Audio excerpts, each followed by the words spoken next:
Friends, welcome to my channel. இன்றைக்கி பார்த்தீங்க அப்படின்னா இனிய பொங்கல் நல்வாழ்த்துக்கள் தான். நம்ம இங்கே பொங்கல் டைமில் நல்லா இனிப்பாக என்ன பண்ணால் கரும்பெல்லாம் சாப்பிடுவோம்ல, அதே மாதிரி பொங்கலுக்கு வந்து இனிப்பு பொங்கல் வந்து சர்க்கரை பொங்கல் வந்து எப்படி செய்யலான்னு தான் பார்க்க போகிறோம். சர்க்கரை பொங்கல், அதுக்கப்புறம் வெண்பொங்கல், சாம்பார், வடை அப்படின்னு வச்சு நம்ம அசத்தலான சாப்பிட்டு என்ஜாய் பண்ண போகிறோம். ஸோ இனிய பொங்கல் நல்வாழ்த்துக்கள் தெரிவித்துக் கொள்கிறேன் அனைவருக்கும். இப்போ வந்து பார்த்திங்கன்னா நம்ம வந்து சர்க்கரை பொங்கல் வந்து எப்படி செய்யலான்னு பார்க்கலாம். சேனல் இன்றைக்கி பார்த்திங்கன்னா நம்ம வந்து சர்க்கரை பொங்கல் தான் வைக்க போகிறோம். வெண்பொங்கல் ஆல்ரெடி வெண்பொங்கல் சர்க்கரை பொங்கல் எல்லாமே வச்சுருப்போம். ஸோ இப்போ வந்து நான் 1 கப்பு வந்து பாசிப்பருப்பு, ஒரு பச்சரிசியும் எடுத்திருக்கேன். ஸோ அதுக்கு வந்து 4 கப்பு, இது நல்லா குழஞ்சி வரணும்னு பார்த்துக்கோங்க.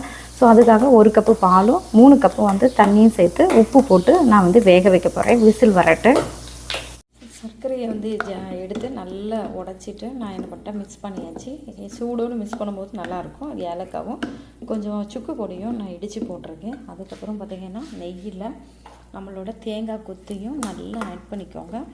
இது கொஞ்சம் வறுபட்டதுக்கப்புறம் இதில் கேஷ்யூ நட்டும் சேர்த்துட்டு நம்ம இதில் மிக்ஸ் பண்ண போகிறோம். இவ்வளோ தான் இதோட ப்ரொசீஜர். ரொம்ப ஈஸி, யார் வேணாலும் செஞ்சு பார்க்கலாம்.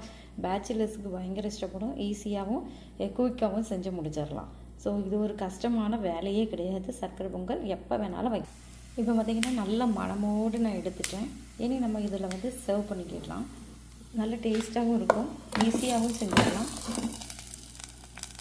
மிக்ஸ் பண்ணிவிட்டு பாருங்கள், நெய், அதுக்கப்புறம் பார்த்திங்கன்னா நம்ம தேங்காய் கொத்து எல்லாம் சேர்ந்து நல்லா மணமாக இருக்குது.